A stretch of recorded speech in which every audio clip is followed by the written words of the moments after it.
Hey guys, welcome back to another episode of the Designer Future podcast. I've got a very special guest on today. Michael, please go and introduce yourself for me. Well, hi, everybody. I'm Michael Hellickson. I'm one of the coaches here at Club Wealth Coaching and Consulting. And what we do is we help real estate agents and business owners grow their businesses. So it started off as a real estate agent years and years ago and was a real estate agent for just over 20 years. Consistently selling between 120 and 180 homes a month, which in the real estate world is a lot. At one point in time with my 16 agents, we had 750 listings in active and pending status. So we were the number one real estate team in the United States. So amazing. And Michael, just before I get into some of my deeper questions, just tell me a little bit about that progression, how you went from being like a solo real estate agent to then expanding into coaching and developing other agents moving forward. Well, it starts off as, from solo to team to then a coach. But, they say necessity is the mother of all invention, right? And my need was I wanted to grow. I wanted to earn more. I wanted to have a better lifestyle. And so when I got into real estate, I was actually in high school. So I was 18 years old when I got into real estate. And, started off, I was working 100-hour weeks and just killing myself trying to get by. And it was, oh my gosh. It was funny because I was actually the top agent in my office by the time I graduated high school, which really just meant I was less broke than the rest of the agents in the office, right? I was still broke. Yeah. And my parents were telling me stuff like, hey, you should go get a real job. Go work for McDonald's. You'll make more money. And I'm like, oh my gosh. And I didn't want them to be right. And so I shifted gears and I found a coach. Hired my first coach. First coach told me I needed to hire an assistant. I'm like, oh my gosh. All right, I guess I'll hire an assistant. I don't know how I'm going to pay for him. I got a credit card. Maybe that'll work. So hired that first assistant, went from that assistant to all of a sudden that helped me to have more success. Started implementing other systems. Then I brought on a showing agent. Then I started bringing on buyer agents. And all of a sudden I had the biggest team in the country and the most successful team in the country. And at that point, all of a sudden people started saying, hey, we want you to teach us how you're doing what you're doing. How are you having all this success? How are you, because at the time, we were, like I said, we were selling 120 to 180 homes a month, which is far more than most agents were selling in a year. And it wasn't normal back then. There's lots of agents, I shouldn't say lots, but there's a good number of agents right now that are doing 1,000+ transactions a year. It's changed, right? So there's a lot more of that happening. But back then that wasn't normal. And so people started saying, hey, we want you to teach us. And that's kind of how Club Wealth was born. And one of the things that was important to me, there was two things that were really paramount for me. Number one was one of our core values here at Club Wealth is that no success in the world can compensate for failure in the home. And so I wanted to make sure that as we did this, that not only but I wanted to make sure our team members and our clients got to not only be very successful in their careers, but they got to be very successful at home in the process. So that was important. And then the next thing that was important in terms of, and it was especially important in terms of achieving that success was, we're really believers that if you want to climb to the top of Mount Everest, you need a guide who's been to the top of Mount Everest before. And so there's so many people in the real estate industry that have never sold a house before that want to tell you, hey, here's how you make money selling real estate and all this stuff. And they don't know. They haven't been through what a real estate agent's been through. So when we grew Club Wealth, from the very, very first day, we made the decision that every single one of our coaches would have to be someone who has sold more real estate than the people they're coaching. And so we've got coaches at Club Wealth that do over 1,000 transactions a year. And we coach people at all different levels, but that belief, that core value has really helped us to ensure that we're in touch with the people that we're helping. So that said, that's how we got into coaching. And as we got into coaching, it grew. And from the time we started coaching, it took us about 2.5 years to become the number one coaching company in America in the team and brokerage space. And now we're in, I think, 3 countries and growing. So it's been great. Amazing, man. Amazing. And that's a really cool progression to have gone from, as I mentioned before, working by yourself, expanding as a team, and then being able to teach others how to do what you've done in the past. So with that sort of being said, what motivates you now? My mission, so, it's Napoleon Hill says that you've got to begin with the end in mind, right? So my mission has been, I want to positively and permanently change the lives of 20 million people. And we're well on our way to that. And so what motivates me is when I get messages from people that describe how Club Wealth has changed their life. That motivates me. That gets me up in the morning. That gets me excited. When I come in and I see it's fun, interesting. This morning, I woke up this morning and I got in the shower, and there's some neuroscience behind why, but when you're in the shower and the water's hitting you in the back of the neck or whatever, it stimulates brain activity. I don't know why, it just does.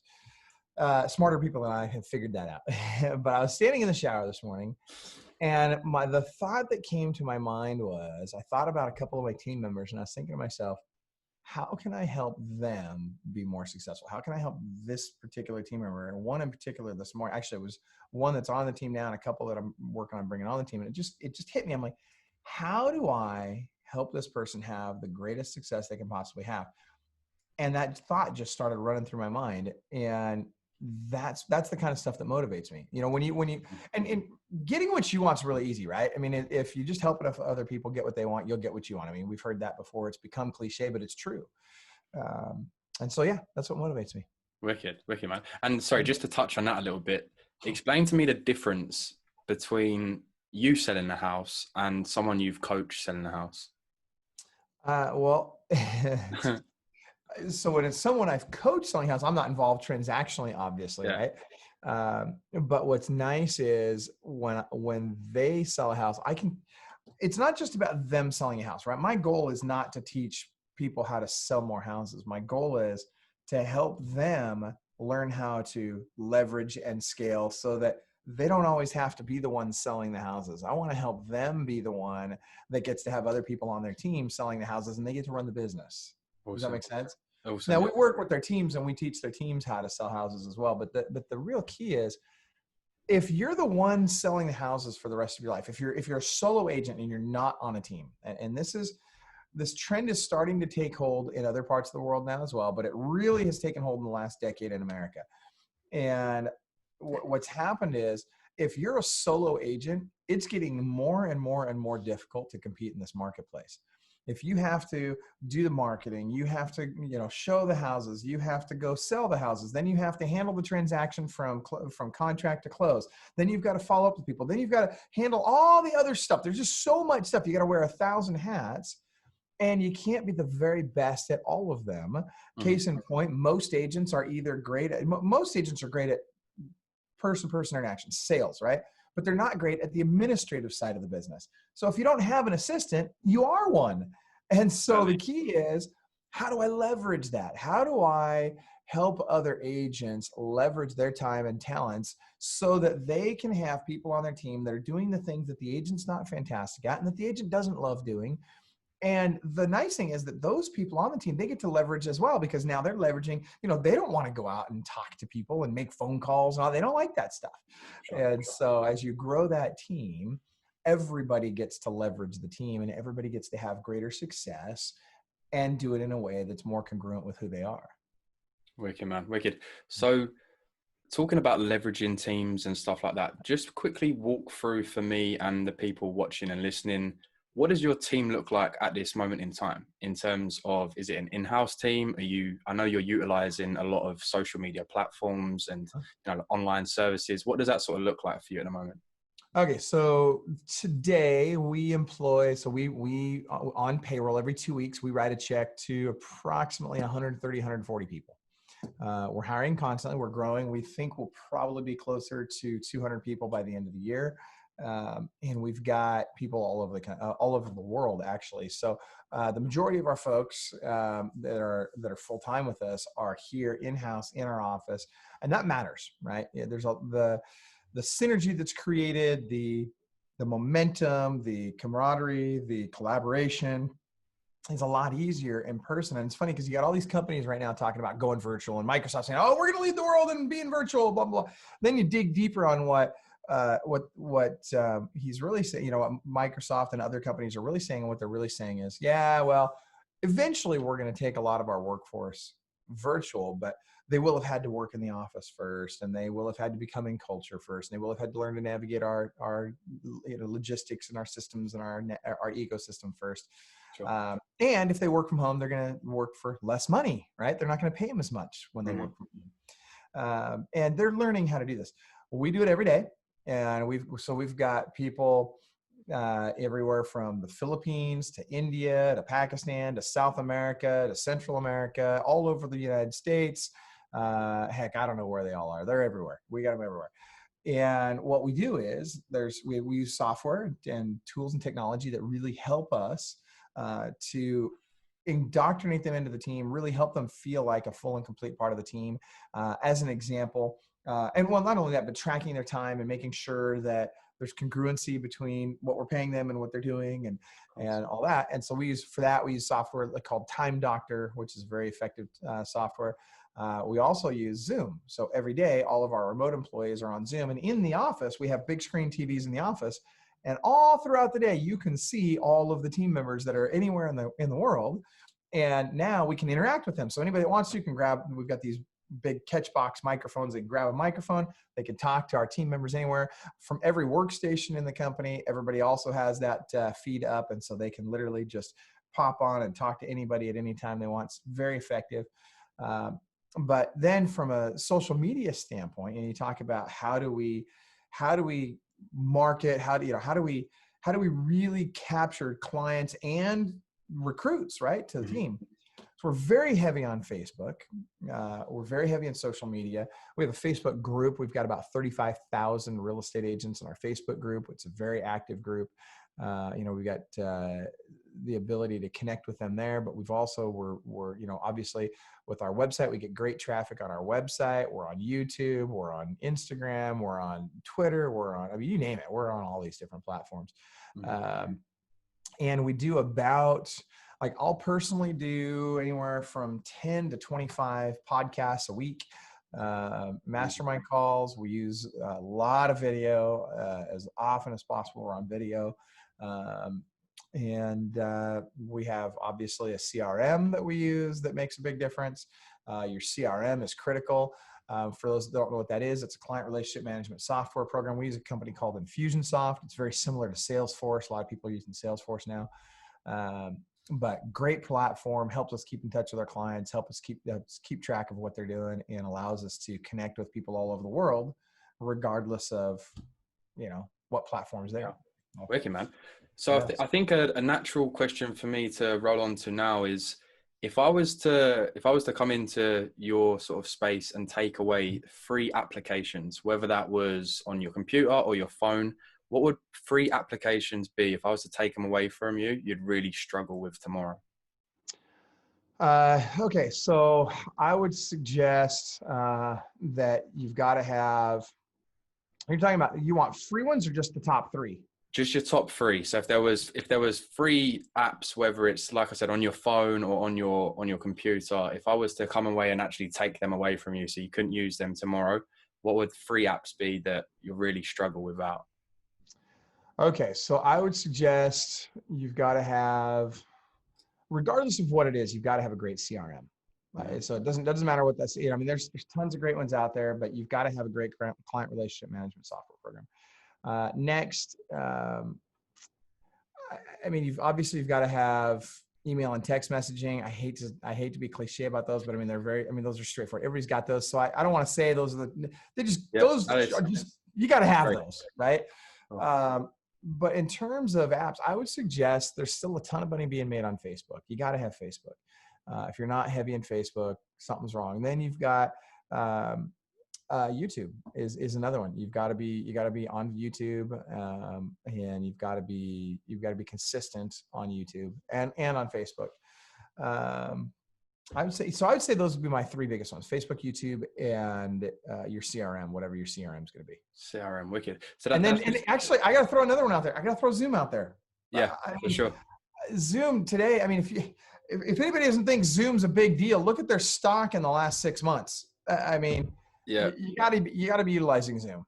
And it's funny with what you say about the stock, because I remember when I first come across Zoom, the stock wasn't actually live; it wasn't active, so you couldn't do anything with it. And then seems like all of a sudden it's become active through the quarantine, and yeah, it's just gone like shot straight up. Yep, that's right. What would be the book you would start with? I don't know if you're a big book lover or anything like that, but what would be a solid resource, whether it is a book or like a training, a solid resource for someone, whether they're looking to get into being a real estate agent or they've just sort of got that entrepreneurial mindset and they're looking at starting some sort of online business? Where would you start? So the book that I would recommend, the number one book that I would recommend for real estate would be a book that we wrote. It's a national bestseller on Amazon. It's called the Club Wealth World Class Buyer Agent book. So any agent that's ever going to work with a buyer needs to read that, or build a team needs to read that book. And that's available on Amazon. I would say in general, there's a bunch of business books that I would recommend. So one would be The Cash Flow Quadrant by Robert Kiyosaki. Very important book for mindset on, what does it look like to be a business owner versus being an entrepreneur, that sort of thing. And then from a financial standpoint, from a money standpoint, I'd recommend The Richest Man in Babylon. Phenomenal book. Got to read that. And then if you're going to build a team, I'd say The 5 Dysfunctions of a Team would be my number one team building book. And then when you hire your first assistant, you want to get them Managing Up by Roseanne Badowski. And then lastly, I'd say from a mindset standpoint, I would suggest Secrets of the World Class. And that's just what it sounds like. It'll help you understand the difference between mindset between people that are world class and people that are not the achievers that the world class are. Reading is critical. Like you've got to expand your mindset.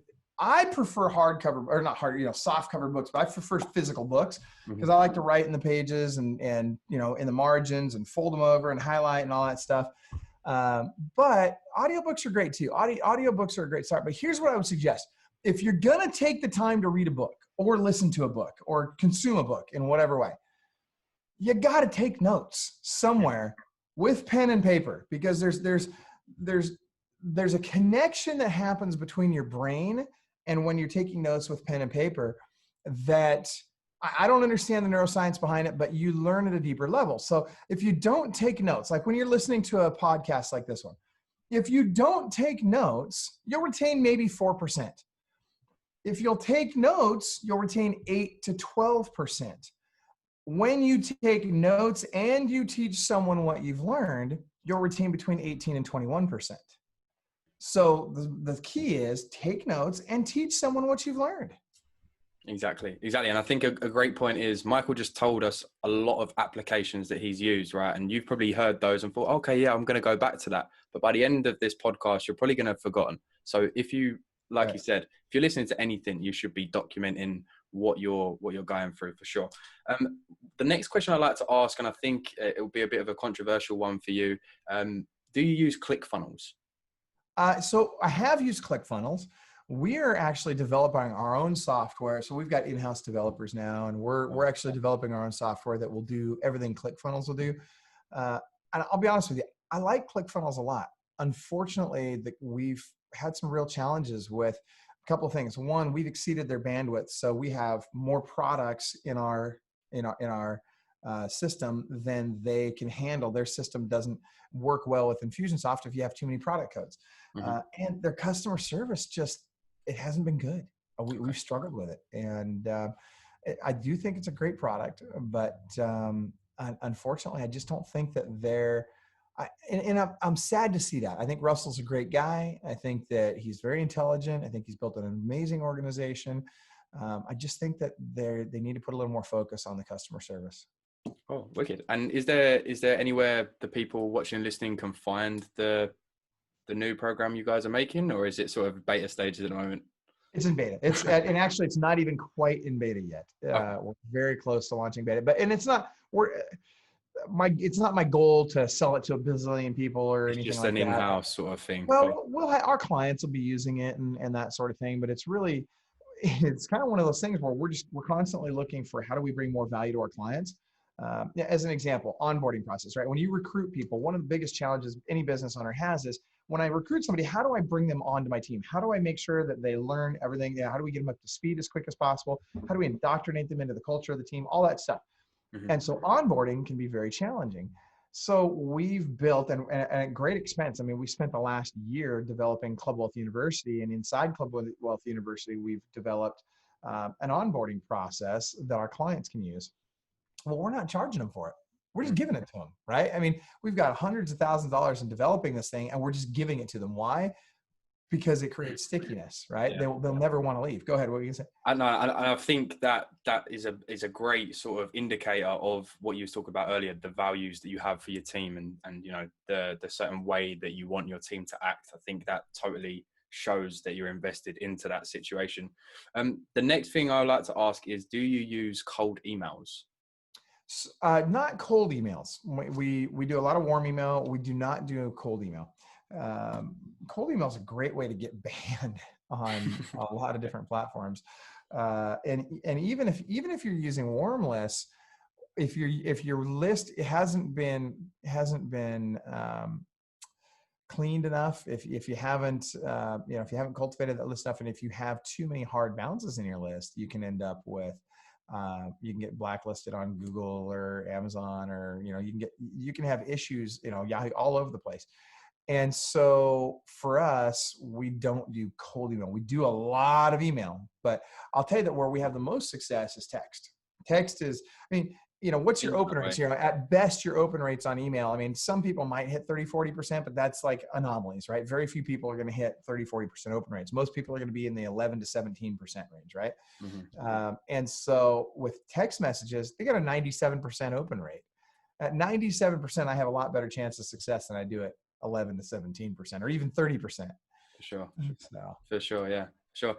So the next question I'd like to ask is, do you use any sort of online advertising, whether that's like Facebook, Google, Snapchat? Yeah, all of it, everywhere. All of it. Cool. Everywhere.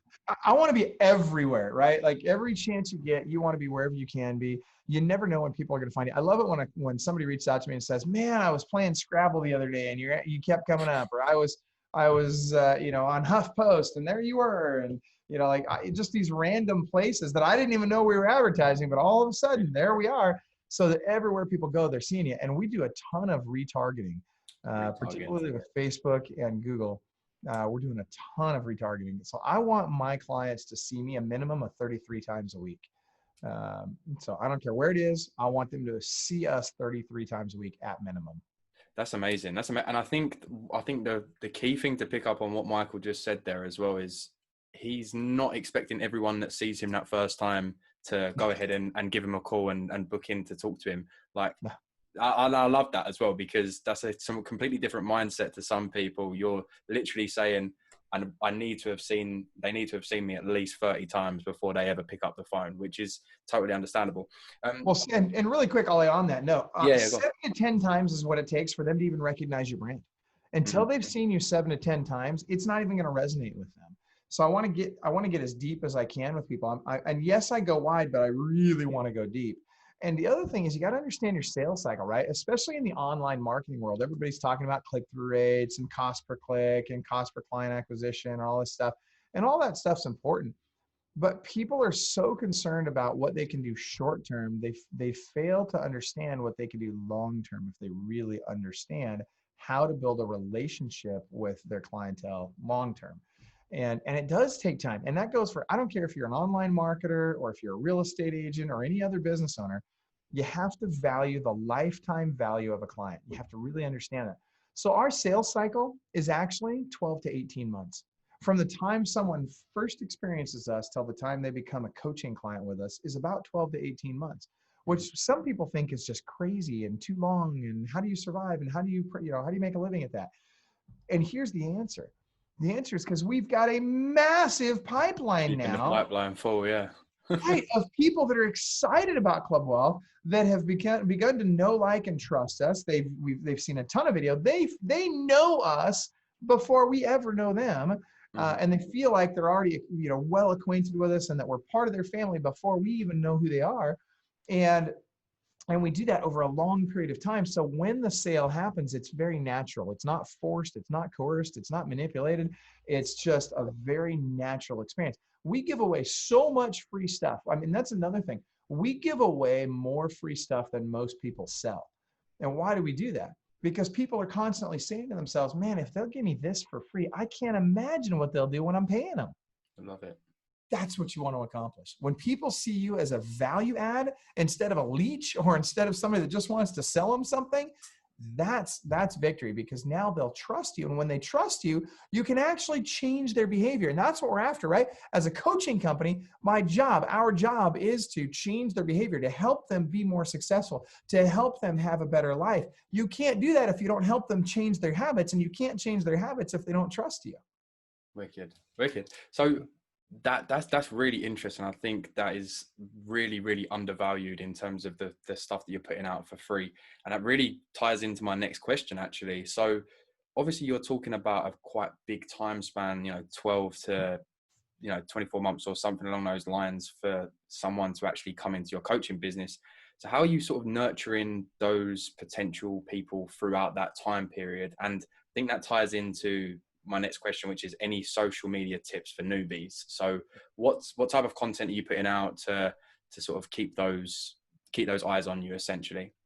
So first of all, it's constant communication. We're out there in every way. We've got a land, air, and sea approach, right? So we are, and most, like, you look at internet marketing companies, right? What do they focus on internet marketing, and that's all they want to do. They don't want to have a team, and they don't want to have an office, and they don't want to have staff, and yada, yada, yada. So they don't make phone calls. They just do online, right? And that's fine. And there's a lot of people that do very well at that, and that works well for them. We feel differently about it. We want to hit them land, air, and sea. So we're all over online, all over social media. We're texting, we're emailing, we're holding masterminds very regularly. Like I said, we're doing, somewhere, in the neighborhood of 25 Zoom, webinars or podcasts or mastermind calls a week. We've got our Facebook group. Every day we're posting in our Facebook group, we're posting elsewhere. We're running the ads, we're doing the retargeting. And we've got a fully built out call center. So we're calling people. So example, somebody goes to our website and they want to get, we have all these blogs on our website, right? And we'll have, most people do teaser kind of blogs. I call them the Reader's Digest version of blogs, right? Where they'll go out and they'll just give you a little bit of information, and then they try and get you to opt in for more, and then they try and sell you, right? Yeah. Well, what we do is when we do a blog, we'll do the definitive work on a topic, right? So if somebody wants to really understand, how do I get 50 to 150 people out to my next open house? All right, well, let me show you. So we'll do an hour-long video. We'll dive deep. We'll give them for free. They can get the checklist on exactly how to do it. We give them all kinds of other stuff. All of it's for free, right? So here's what will happen. They'll opt in to get the free checklist. When they opt in to get the free checklist, we get their name, email, and phone number. And people will tell us, oh, but if you ask for their phone number, you're really seriously diminishing the people that will reach out, blah, blah, blah, right? Maybe. Okay, that's all right. But I'm getting a higher quality of lead, right? And so now what happens is we call them. And we say, hey, Olley, hey, it's Michael from Club Wealth. I just wanted to make sure you had requested the download for the 44-point listing appointment checklist. I just wanted to make sure that you received the checklist. Were you able to get that? It's different as well. Right. And then Olley will say, well, yeah, I actually didn't receive that. Oh, well, hey, let me just do this. Let me just send it to you right now. Are you close to your email? Let me just send it to you right now. Okay, did you receive it? You did. Fantastic. I'm glad you received it. Hey, Olley, do you have any questions for me about our website, about anything else, and anything I can help you with right now? No? Okay. Well, Olley, let me ask you this. Do you think you could benefit from a call with someone who is consistently listed 120 to 180 homes a month that would literally look at your business for free for 55 minutes and just understand what you're doing, what you're not doing, what's working, what's not working, what you're willing to do, what you're not willing to do, where you are now, where you want to go, and really kind of build you a roadmap for the next 12 months for free? Do you think you could benefit from a call like that? Oh, sure, yeah, I could benefit from a call. Yeah, absolutely. Well, fantastic. Well, why don't we do this? What works better for you? Would Thursday or Friday be better for you for a call like that? Oh, Thursday works great. All right, great. And we'll literally set an appointment with them, and we'll give them a free coaching call. We do about 500 of these free coaching calls a month. And it's always with someone who sells more real estate than they do, right? So it's not a sales pitch. It's just value, value, value. So again, by giving them tons of value, what happens? They're like, oh my gosh, I can't believe it. If they're willing to do this for free, what would they do if I was paying them, right? Exactly. So it's a completely different mindset to marketing. The idea is stack value. Gary Vee, I'm sure, right? For sure. What does Gary Vee say? And he and I are we're complete opposites in terms of, I don't cuss. That guy can't stop cussing. I mean, Yeah. But But we both understand some similar things about business. And one of the things we both understand well is jab, jab, jab, right hook. Right hook, right? yeah, for sure. You got to give value, value, value. Then you go for the close. The problem is, here's what most business owners and real estate agents do. Most business owners and real estates, it's like a blind date, right? You knock on the door and the blind date opens the door. And do you dive right in for a kiss right away? Mm-mm. No, of course not, because that'd be the end of the date. Unless it's the wrong kind of girl, then you never know. But you know what I'm the type saying? of girl you want to be with. Yeah, probably not the girl you're gonna marry, right? So, but that said, what do? You take her to dinner, you buy her flowers, you engage with her, you have conversation, you get to know each other, and then maybe at the end of that first date, if things go really, really well, maybe you get to hold hands. You never know. But you got to bring them some value first. But the problem is most real estate agents and business owners are trying to make out with them on the front porch the first time they open the door. Stop it. I love All that. you're doing is driving people away. Love that. Absolutely love that. That's wicked, man. And to really wrap this one up, obviously this is the Designer Future podcast, and I'd love to talk about your goals for the next 12 months and essentially put them down in concrete, and hopefully we can get you on in a year's time and hopefully like check those off together. So you want to know my goals? Yeah. And Club Wealth's goals, like, where is Club Wealth in 12 months from now? So this is always an interesting question. We do some great goals exercises with our clients, and we help them identify, where they want to go. Because you need to begin with the end in mind. That said, I'm more of a habits guy than a goals guy. Cool. Does that make sense? Yeah, I love that. So what I look at is, if regardless of where I want to get, all I can do is I can look at, for example, if I say I want to take Club Wealth wherever it can go, right? I want to help as many people as I can possibly help without sacrificing customer service and the experience that our clients get. So how do I do that? Well, I can develop habits and systems and people that will allow that to happen, but I can only grow as fast as those habit systems and people allow me to grow. And I can't force it. Just because I say I want to accomplish this doesn't mean I can accomplish that unless I get the right habit systems and people in place. And so as we look at this, the first thing I have to do is work on my perfect daily schedule. So what does my day look like every single day? In fact, I can tell you this. We'll use real estate agents as an example. If a real estate agent tells me, well, Michael, I want to make whatever, it doesn't matter what they want to make. But they say, I want to grow. Then I'll look at I'll ask them, I'll say, well, show me your schedule from last week. Mm-hmm. And if they'll show me their schedule from last week, and if they'll tell me what their average sales price is in their market, almost like a circus carny, I can tell you very, very closely what they're going to make in the next 12 months based on their habits from last week. All I got to do is look at your schedule and I'm going to know how much money are you going to make. And that's the key. And so what we look at instead of, oh, but I've got this big goal I want to reach. Well, that's great. Mm-hmm. What are you doing every day?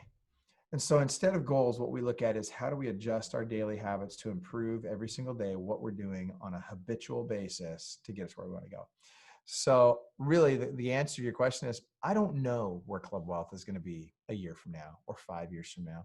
I know what I'd like it to look like, but I don't have control over the final outcome because I don't make all of the decisions in Club Wealth, but I do have 100% control over what I do on a daily basis. And so I'm consistently tweaking that to get us closer to where we want to go.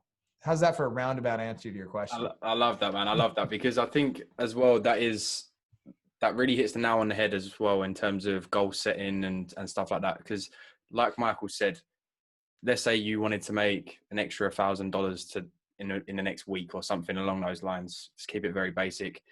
It's all well and good saying that, but it's also having to dissect your actual steps to get you to that number. So no, I think that's perfect, Michael. I was going to say, before we move to the next topic, that what I want is on that, just so if you guys have ever read The Secret, as you guys know who John Assaraf is, right? So John tells a story in his book, and he tells this story over and over and over again ad nauseum, but he's a great guy, super smart guy. And I was having this conversation with John. I was over at Robert Allen's house. I don't know if you know Bob Allen, really good guy. Anyway, we're over at Bob's house and John's telling me the story about his house, right? Mm-hmm. So he has this vision board and he, you know, he vision boards with himself and his kids all the time.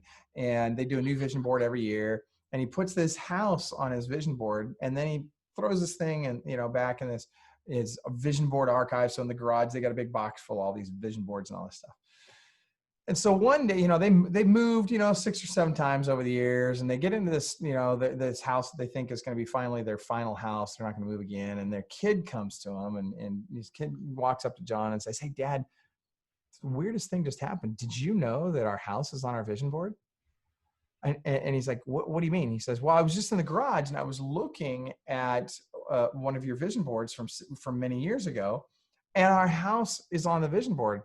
And he says, "Oh yeah, I'm sure it's you know, there's a house just like ours on the vision board." He said, No, Dad, it's our house.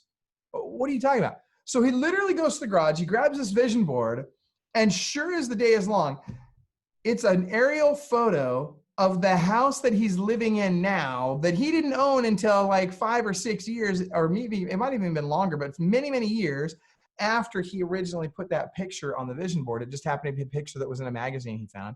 Mm-hmm. And he's now living in that exact house. And so really my point is this, you know, back to Napoleon Hill, where, you know, what the mind can conceive, believe it can achieve if you begin with the end in mind, right? So he's put this in his head, he's visualized it, and it materialized. And so I don't mean to poke fun at goals, and I don't mean to say that goals aren't important. I just mean to say that, like anything else in life, knowledge without implementation is like rowing with one oar in the water. So having goals without changing habits is rowing with one oar in the water. You're just going to spin around in a circle. So. Exactly. Well, Michael, thank you so much for coming on, man. I think you've dropped some serious value for everyone watching and listening. Guys, for the people watching and listening, I will leave Michael's link for his Facebook, his YouTube, etc., in the description. Definitely go check him out, making some serious moves, and we'll see you in the next episode. Take care, guys. Bye.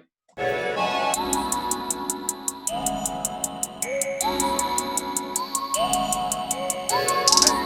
what? 106.